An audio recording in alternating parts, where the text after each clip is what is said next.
Hi everybody, welcome back to Little Ruby's Daycare Encounters YouTube channel, where we emphasize play-based learning, wellness, and research-based solutions to issues in early childhood education. If you're new here, don't forget to subscribe, like, share, help us reach our next goal of 1,500, at which point we're going to be doing our giveaway. Today we're gonna be doing part 2A, how to open up your own daycare business in 2022.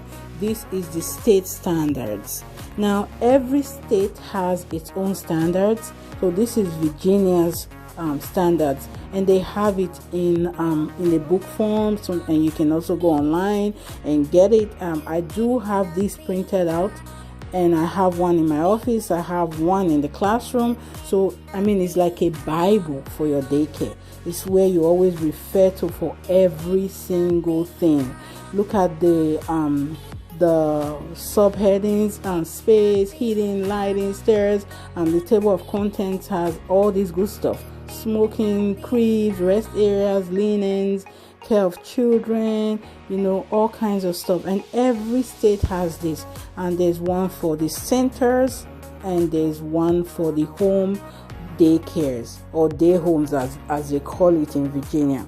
So still looking through the table of contents. This is going to be a 2-part video with the paperwork, because there's a lot of information in the state standards, and I do know that they are probably going to change some stuff real soon, because things change, and by the year some of these standards are revamped. And also with the fact that in Virginia, daycares used to be under the Department of Social Services, but now we're going to be right under the Department of Education.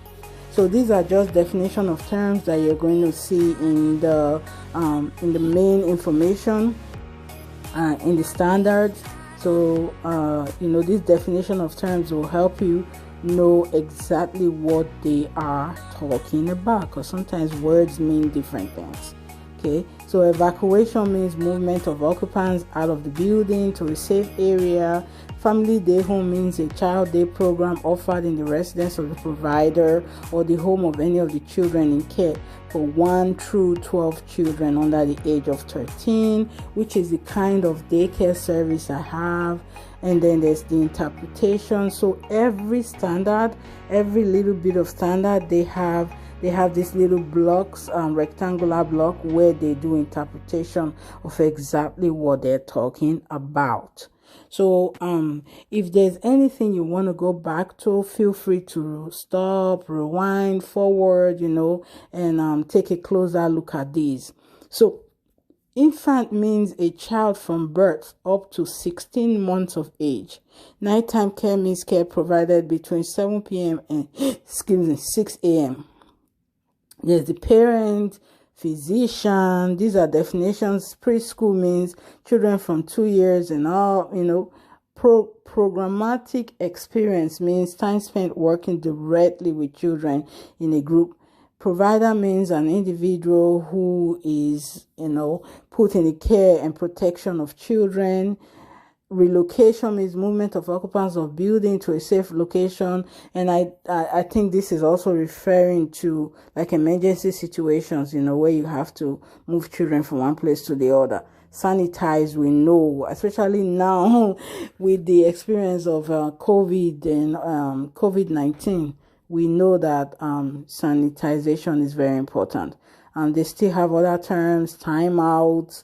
So the state does believe in timeouts, a space designated for a child to sit down just for a while and then come back and join the group. At my daycare, I don't do timeouts. I do the quiet space, and it's right there by the library. Actually, it's with the library. So the provider shall ensure that any advertising is not misleading or deceptive.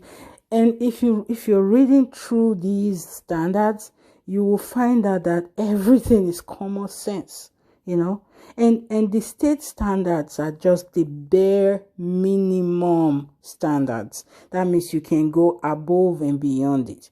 You cannot go below it though. You have to go above and beyond it.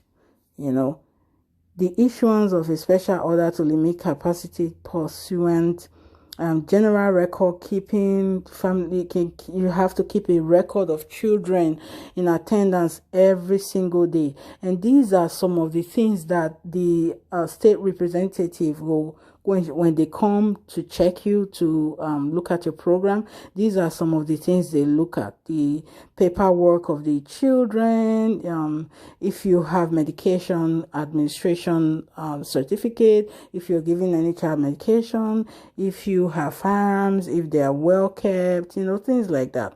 Records and reports on children, caregivers, and household members. Yep, everybody in the household above the age of 18 has to have have to be fingerprinted. You have to have your PPD test done, which is a tuberculosis test, and it has to be negative. I don't know, I was just about to say positive, but it has to be negative, before you can care for children. For the household members, there are certain crimes you shouldn't have committed, even for the caregiver as well, for the daycare provider.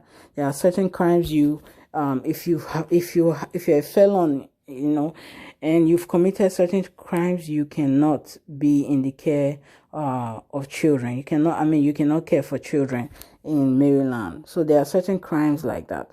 Requirements for the parent to inform, policies for, this is going so fast, but if you have pets or animals, they have to be well cared for. They have to have all their shots, all of that good stuff. And if your pet or animal is not comfortable around children, and they probably will bite them. For instance, if it's a dog and your dog is dangerous and he could bite the kids, he should not be in the environment where the children are, at least while your daycare is open. When your daycare is closed, you can do whatever you like with your pets, but when your daycare is open, you have to make sure that your pet is secured if they cannot be around children. But if your pet can be around children, they have to have all their shots. Everything has to be up to date. So this is just talking about what should be in the paperwork for the parents, for the child, for the particular child. Child's record, name of the child, the birth certificate, information, date of name. If there's no birth certificate, if the parents cannot provide you birth certificate, there is a procedure to take, and one of it is notifying law enforcement, because you don't know if that child is stolen or what's going on, so all of that. Before child may attend day home, the provider shall obtain documentation that the child has been, I couldn't read that part, but the physician, your child has to have a physical, before they attend daycare. Before they even attend daycare, they have to have all their medical records in place, all their shots, and all of that. Also, the attendance, if they were in a different school before, if they change physicians, all kinds of stuff you have to know. Another thing, something that's acceptable, is that if a child is moving from one school to your day home and they already have their papers, they already did their physical, they already have their birth certificate, they have everything, they can transfer those documents to your daycare, So the person be in case, this is just in case of an emergency. If there is a problem, maybe the child fell, maybe the child is sick, you have to have emergency information of the parent and 2 other people you can call if the child needs to be picked up or if there's an emergency. So now it's talking about the qualifications for caregivers. See, these are just basic ones. Be cautious, be respectful, be patient, be affectionate to children in care, and even to the family. So carry out assigned job responsibilities, communicate effectively with emergency responders. Yes, and that's very important. I remember one time I had to call 911. I was in a panic mode. I was like, oh, this child's hand is stuck on the door. And the emergency personnel was like, calm down, ma'am. Calm down. Talk to the child, let the child stop crying, tell him we're coming. And that brought me right back to the moment. And I just took a deep breath and I was like, okay, stop crying. Your hand's gonna be okay. The emergency personnel are coming, and that was the end of the chaos. It was just calm all the way from there. So it's important to be calm during emergencies, so be able to relate information to the emergency personnel. And those guys, they are amazing. They are amazing. Okay. So to be able to work with children, you have to have 3 months of programmatic experience. That means you have to have worked with children in a group away from home, and all of that.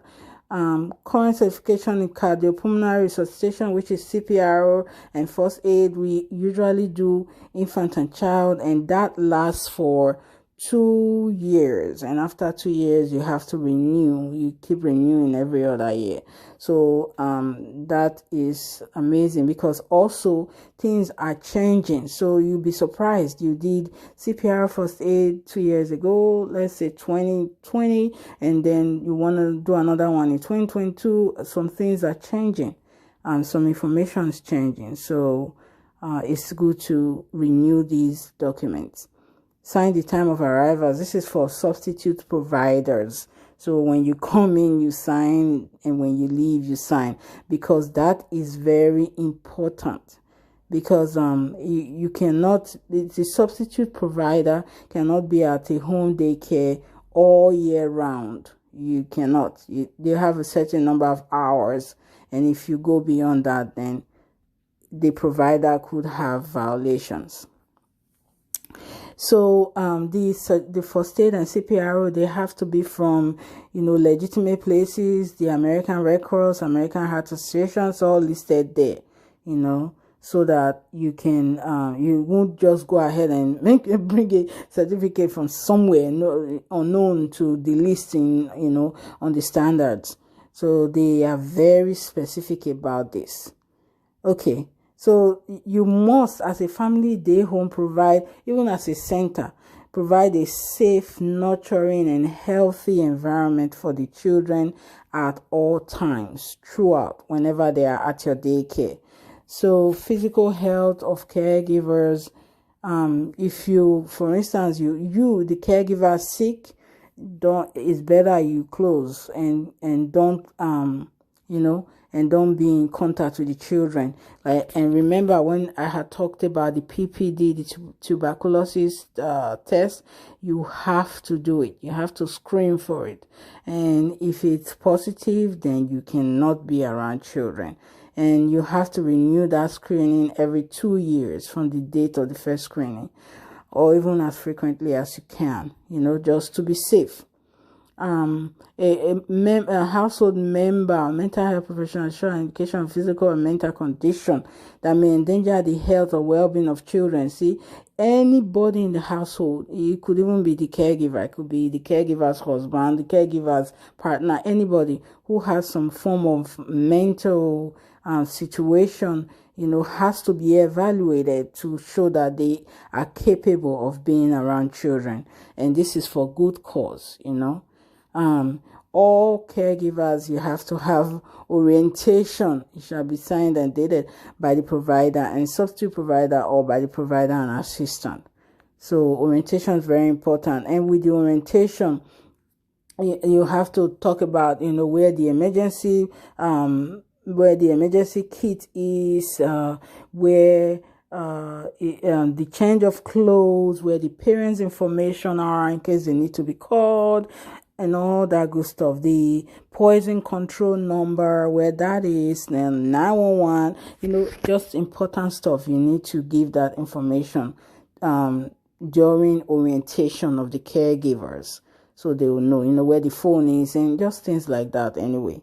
So The annual training shall cover areas such as physical, intellectual, social, emotional child development, behavior management, discipline techniques, health and safety, art and music activities, child nutrition. This is all the kinds of trainings you have to do annually, as a caregiver, so that you will be qualified to care for children, So I just did my state inspection, which was a couple of weeks ago, and I had to put together all my trainings through this year and give it to the state representative to check and make sure they were up to date. So medication administration training for child care. This is training that teaches you how to, give medication to children. It could be allergy medication. It could be insulin. It could be EpiPen. It could be just a tablet. It could be eye drops. It could be anything medication. So if you're not up to date on your medication administration certificate, then you cannot give medication. You cannot administer any kind of medication. It's not compulsory that you must have that certification, but if you don't have it, then don't give meds. Okay, physical environment and equipment. See that the areas and furnishings of the family day home inside and out shall be maintained clean and safe. A clean environment helps to prevent the spread of diseases. Broken furniture, that's very important, because my goodness, I cannot tell you how many things get broken here in a week. So when things get broken, we're quickly fixing it. If it's unfixable, we're throwing it away. So all of these are very important. And there's baby gates for protecting the children from areas they shouldn't be going to. And also watch out for hanging and suffocation or strangulation whenever you're picking toys, whenever you're creating environments for children. All of these are very important. They even talk about choking. And I have done a video about choking on this channel, and I'm going to put a link at the up here and in the description box so you can watch that video. And also I think sometime next year in January or February, I'm going to be interviewing somebody about choking and choking hazards. So you have to check toys for loose parts. Make sure that there are no little parts all over the place that kids can put in their mouth and swallow and choke. You have to know your children and their capabilities, and keep things away from them. Otherwise they could inadvertently hurt themselves. Okay, and plastic bags too, be very careful about those plastic bags. Drowning hazards. This is very important. When we first got here to this house, we had a big sauna, like a big, it's not really a pool. I think it's called a sauna. And we had to get rid of it because it was a body of water, and a well pool was a body of water, and it could endanger the children. So we got rid of it, because drowning is one of the major cause of death for young children, especially in the United States. All over the world it is, but especially here in the United States, where people can afford to have swimming pools and saunas and all kinds of water bodies in their yards. Okay, you should empty bathtubs, buckets, other containers or liquid accessible to children. Empty them immediately. Yes, I was gonna say hot tubs. That's what we had, a hot tub in the back, and I had to give it away because we were very, very nervous, about the children, and they always play in the backyard, so we had to give that away.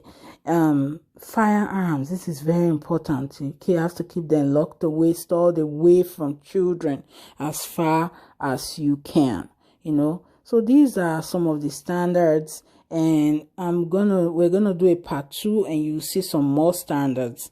And thank you all for staying tuned. Please don't forget to subscribe. Don't forget to share our videos. Thank you so much. Bye.